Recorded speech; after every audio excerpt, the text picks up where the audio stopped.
আসসালামু আলাইকুম রহমতুল্লাহি ওবরকাতুহ।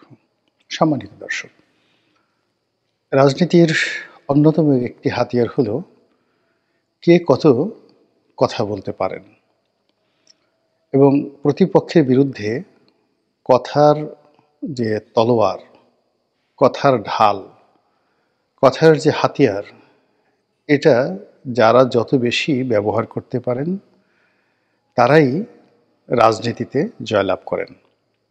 রাষ্ট্র পরিচালনায় তারাই পারঙ্গমতা দেখান। যেদিন থেকে রাষ্ট্র ব্যবস্থা প্রতিষ্ঠিত হয়েছে ঠিক সেই সময়টি থেকেই একটা হলো রাষ্ট্র পরিচালনা, রাষ্ট্রের অভ্যন্তরীণ। তো রাষ্ট্র পরিচালনা করার জন্য সুশাসন, ন্যায় বিচার ইত্যাদি আরও অনেক কিছু, প্রজাপালন, প্রজারঞ্জন ইত্যাদি বিষয়গুলো জড়িত। আরেকটি হলো প্রতিপক্ষের সঙ্গে যুদ্ধ। তো যুদ্ধের ময়দানে তলোয়ারের যে শক্তি তার কোনো বিকল্প নেই। তলোয়ারের সাথে সাথে কৌশল এবং আরও অনেক কিছু। কিন্তু যুদ্ধ পূর্ববর্তী সময়ে সেটা দেশের অভ্যন্তরীণ যে কোনো বিষয় হোক কিংবা কোনো বিদেশি রাষ্ট্রের সঙ্গে যুদ্ধের বিষয় হোক, সেই যুদ্ধের কার্যকারিতা, যুদ্ধের অনিবার্যতা, যুদ্ধের প্রয়োজনীয়তা এটিকে প্রমাণ করার জন্য মানুষ বাকযুদ্ধ করে, মুখে মুখে কথাবার্তা বলে, প্রচারণা চালায়, অপপ্রচার চালায়, একে অপরকে ছোট করার চেষ্টা করে কিংবা নিজেকে বড় করার চেষ্টা করে। এবং এই যে বাকযুদ্ধ, এই বাকযুদ্ধ বহুকাল ধরে চলছে। এবং অবাক করা ব্যাপার হলো যে আমাদের এই পৃথিবীতে যুদ্ধের বিনিময়ে যত রাজ্য জয় করা হয়েছে বা যুদ্ধের ফলে যত বিনষ্ট হয়েছে তার চেয়ে বেশি ক্ষয়ক্ষতি হয়েছে, অথবা ক্ষেত্র বিশেষে রাজ্য জয় হয়েছে কেবলই মাত্র বাকযুদ্ধের মাধ্যমে। কাজেই কথার উপর দিয়ে এই পৃথিবীতে কোনো শক্তিশালী অস্ত্র নেই আপনার মনে শান্তি দেওয়ার জন্যে অথবা আপনাকে উত্তেজিত করার জন্যে। যে কোনো কথাই যথেষ্ট। এজন্য সকল রাষ্ট্রে, সকল ব্যবস্থায় সবচেয়ে উত্তম, সবচেয়ে যোগ্যতম এবং সবচেয়ে মেধাবী যে মানুষটি, সেই মানুষটিকে নিয়োগ দেওয়া হয় কথামন্ত্রী হিসাবে, যেটিকে আমরা এ যুগে তথ্যমন্ত্রী বলি, এ যুগে আমরা প্রচার মন্ত্রী বলি। যে সকল রাষ্ট্র, যে সকল দেশ এই তথ্য মন্ত্রণালয়, যোগাযোগ মন্ত্রণালয় বা এই কমিউনিকেশন মিনিস্ট্রি যেটা রয়েছে, এটাকে যত বেশি শক্তিশালী করতে পারে সেই দেশ সব সময়টিতেই পৃথিবীতে নাম্বার ওয়ান ছিল। যেমন ধরুন সম্রাট আকবর। তো সম্রাট আকবরের যে রাজদরবার, সেই রাজদরবারে তো বহু মানুষ ছিলেন, কিন্তু আমরা যেভাবে আবুল ফজল বা টোডরমল তাদের মতো জ্ঞানী গুণী লোককে চিনি, কিন্তু তার চাইতে আমরা বেশি চিনি বা বেশি জানি মোল্লা দোপেয়াজা অথবা বীরবল, এই দুজন নবরত্নকে, অর্থাৎ নবরত্নের অন্যতম দুজন এই রত্ন, বীরবল এবং মোল্লা দোপেয়াজাকে।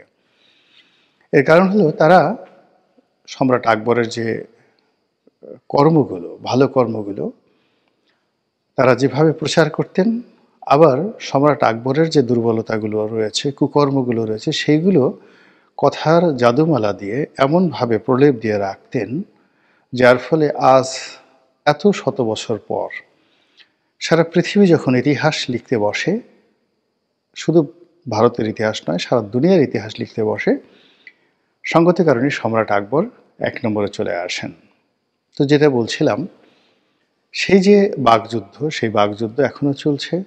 বর্তমান জমানাতে ভারতের বাকযুদ্ধ বনাম বাংলাদেশের বাকযুদ্ধ, এই বাকযুদ্ধের একটি বিষয় নিয়ে আজকে আলোচনা করব।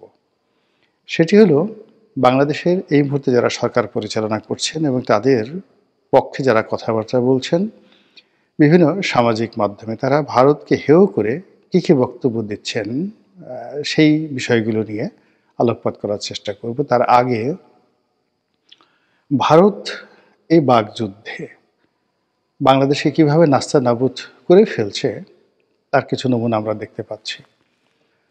বাংলাদেশে ভারত সার্জিক্যাল স্ট্রাইক চালাবে, অর্থাৎ ভারতীয় বিমান বাহিনীর বিমান বাংলাদেশে বোমা ফেলবে, তারপরে তাদের প্যারাট্রুপার তারা নামিয়ে দিয়ে আমাদের দেশ দখল করে ফেলবে এবং একটা তুড়ি দিয়ে বাংলাদেশকে উড়িয়ে দেবে।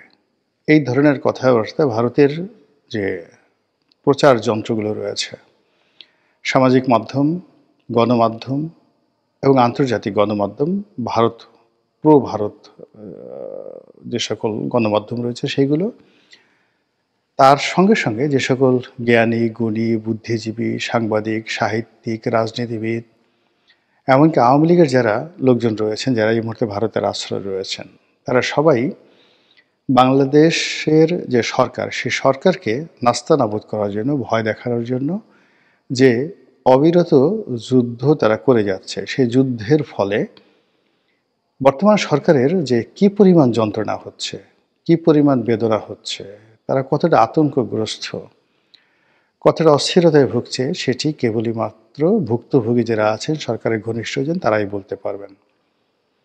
আমি যেটা বলবো এই মুহূর্তে সেটি হলো, আবার বাংলাদেশের পক্ষ থেকেও এই ধরনের কথাবার্তা বলা হচ্ছে। বিশেষ করে সরকার সমর্থক যে সকল বট বাহিনী রয়েছে, এর মধ্যে বিএনপির লোকজন আছে অল্প, জামাতের লোকজন বেশি, এনসিপির লোকজন আছে, তার সঙ্গে সঙ্গে সরকারের ভাড়া করা কতগুলো লোক রয়েছে। এই ভাড়া করা বট বাহিনীর যে প্রচলন, এটি আওয়ামী লীগ জামানাতে শুরু হয়েছিল এবং আওয়ামী লীগ জামানার শেষ 2-3 বছরে প্রায় 20,000 এরকম কর্মী নিয়োগ দেওয়া হয়েছিল, পার্ট টাইম, ফুল টাইম, যারা এই সামাজিক মাধ্যম উত্তেজনা তৈরি করবে, সরকারের পক্ষে কথা বলবে, সরকারের যারা বিরুদ্ধ লোকজন রয়েছে তাদের 14 গোষ্ঠী উদ্ধার করবে। কলেজ বিশ্ববিদ্যালয়ের ছেলে মেয়ে থেকে শুরু করে একটা লিস্ট করে এই কাজগুলো করা হতো। কাজে এখন সেই কাজগুলো কোন পর্যায়ে আছে আমি বলতে পারবো না, তবে সরকারের মধ্যে যদি ন্যূনতম বোধ থাকে, বুদ্ধি থাকে, তাহলে এই যে প্রচার যন্ত্রটি, অর্থাৎ বট বাহিনীর মাধ্যমে সরকারের কর্মকাণ্ডগুলোকে তুলে ধরা, প্রতিপক্ষকে অপদস্থ করা, এই কাজগুলো তারা নিঃসন্দেহে করছে বা তাদের করা উচিত। এনিওয়ে, এই প্রসঙ্গটি হঠাৎ এই মুহূর্তে আসলো বা আজকে শিরোনাম নিয়ে এই মুহূর্তে আলোচনা করতে যাচ্ছি এই কারণে যে আমরা প্রথম থেকে প্রচার করে আসছিলাম গত 14 মাস ধরে যে এই সরকার একটি দক্ষিণপন্থী সরকার হবে, অর্থাৎ ইসলামপন্থীরা এখানে সঙ্গত কারণে প্রাধান্য বিস্তার করবে। আরও স্পষ্ট করে বললে এই সরকারে জামাতের একটা বিরাট ভূমিকা থাকবে। এটা আমরা একেবারে যেদিন জেনারেল ওয়াকারুজ্জামান তার জবানিতে একাধিকবার তিনি আমিরে জামাতে শব্দটি উচ্চারণ করছিলেন 2024 সালের আগস্ট মাসের সেই 5 তারিখে। তো এরপরে ঘটনা থেমে থাকেনি। আমরা যেভাবে চিন্তা করেছিলাম ঘটনা আসলে সেভাবে এগুচ্ছে। কেবলমাত্র জামাত ইসলামী নয়, অন্যান্য ইসলামী দলগুলো, তার সঙ্গে সঙ্গে বেশ কিছু আন্তর্জাতিক ইসলামী সংগঠন যারা রয়েছে, তারা বাংলাদেশে তাদের তৎপরতা বৃদ্ধি করার জন্য বেশ আনাগোনা করছেন। তারা নেতিবাচক, ইতিবাচক, তারা খারাপ, ভালো, এই সমস্ত বিষয় বলবো না, কিন্তু বাস্তবতা হলো পৃথিবীতে মশহুর ভালো, মন্দ, ভয়ঙ্কর এরকম অসংখ্য ইসলামী সংগঠন রয়েছে। সেই সংগঠনের কতিপয় কর্তা ব্যক্তি তারা বাংলাদেশে ঘন ঘন যাতায়াত করছেন। এই হলো একটা। 2 নম্বর হলো যে ইসলাম কেন্দ্রিক যে কর্মকাণ্ডগুলো রয়েছে, যেমন ওয়াজ মাহফিল, তারপরে মসজিদ ভিত্তিক যে সমস্ত কর্মকাণ্ড, কোরআন হাদিস ইজমা ভিত্তিক কর্মকাণ্ড, মাদ্রাসা ভিত্তিক কিছু কর্মকাণ্ড, এটি সেই গত 20 বছর 30 বছর নয়, স্বাধীনতার পরের থেকে যদি আমরা আজকের ইতিহাস ধরি তাহলে সবচেয়ে বেশি। কাজেই ডক্টর মোহাম্মদ ইউনূস এবং তার সঙ্গে যারা আছেন তাদের উপর ইসলামী রাজনীতি, ইসলামী হুকুমত, ইসলামী তাহজিব তমদ্দুন, এটির যদি আমরা রাষ্ট্রীয় ভাষা ব্যবহার করি তাহলে খিলাফত কিংবা ধরুন আরও অনেক কিছু, শরিয়া আইন, এই জিনিসগুলো বাংলাদেশে আগামীতে প্রতিষ্ঠিত হতে যাচ্ছে। তো এর ফলে কি হলো, সত্যিকার অর্থে ভারত, আমাদের প্রতিবেশী রাষ্ট্র, তারা বাংলাদেশের এই যে দক্ষিণপন্থীদের যে উত্থান, সেই উত্থানে তারা সন্ত্রস্ত এবং সিরিয়াসলি তারা সন্ত্রস্ত, ভীত সন্ত্রস্ত নানা কারণে। প্রথম কারণ হলো যে বাংলাদেশকে ঘিরে যে ৭টি রাজ্য রয়েছে সেখানে সংখ্যাগরিষ্ঠ মুসলমানরা বসবাস করে। এর বাইরে কাশ্মীরে মুসলমানরা আছে, সেখানে তাদেরকে একটা বিশেষ অঞ্চল ঘোষণা করে ভারত তাদেরকে বলতে গেলে একেবারে লক আপ করে রেখেছেন। এর বাইরে উত্তরপ্রদেশ রয়েছে, ইউপি। তো উত্তরপ্রদেশে মুসলমানদের সংখ্যাধিক্য রয়েছে, কিন্তু তারা খুব একেবারে মডার্ন, অত্যাধুনিক, এবং তারা মানে মুসলমান ধর্মকর্ম পালন করে, কিন্তু মুসলমানিত্ব নিয়ে বা মুসলিম কেন্দ্রিক কোনো রাজনীতি করার চাইতে তারা সর্বভারতীয় রাজনীতি বা ইন্ডিয়ান যে ন্যাশনালিজম রয়েছে সেই ব্যাপারে উত্তর মানে যাকে বলা হয় ইউপি, উত্তরপ্রদেশের যারা মুসলিম লিডার্স রয়েছেন তারা ঠিক সেইভাবেই জীবনযাপন করেন। দিল্লিতে যে সকল মুসলিম নেতা রয়েছেন, বিশেষ করে ইমাম বুখারি আছেন, তার নেতৃত্বে যে সকল মুসলিম লিডার আছেন, অবাক করার ব্যাপার হলো এরা এখন কংগ্রেসের পরিবর্তে বিজেপিকে সমর্থন দিয়ে যাচ্ছেন।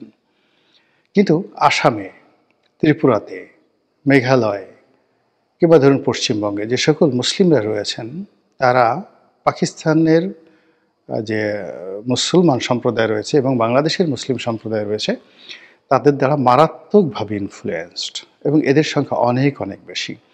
তো কাজেই বাংলাদেশে যদি একটা ইসলামিক রিভলিউশন হয় বা এখানে যদি ইসলামিক দলগুলো খুব শক্তিমত্তা অর্জন করে, এটি ভারতের জন্য একটা থান্ডার স্ট্রম। তো সেই থান্ডার স্ট্রম দমন করার জন্য ইতিমধ্যে ভারত কূটনৈতিক তৎপরতা চালাচ্ছে।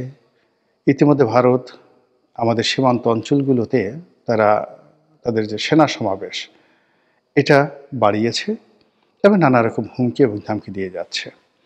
ভারত যেভাবে মনে করেছিল প্রথম দিকে যে ডক্টর মোহাম্মদ ইউনূস সরকার এবং তার সাথে যারা আছেন তারা ভারতের সঙ্গে টেক্কা দিয়ে চলতে পারবে না, সীমান্ত বন্ধ করে দিলে, ব্যবসা বাণিজ্যে ব্যারিয়ার তৈরি করলে, তারপরে ভিসা বন্ধ করে দিলে এমনি এমনি যাকে বলা হয় ডক্টর মোহাম্মদ ইউনূস তারা ভারতের সঙ্গে আত্মসমর্পণ করবে এবং ভারত যেভাবে বলবে সেভাবেই তারা আগামী দিনগুলোতে চলবে। কিন্তু গত 14 মাসে বাংলাদেশে অনেক কিছুর পরিবর্তন হয়েছে।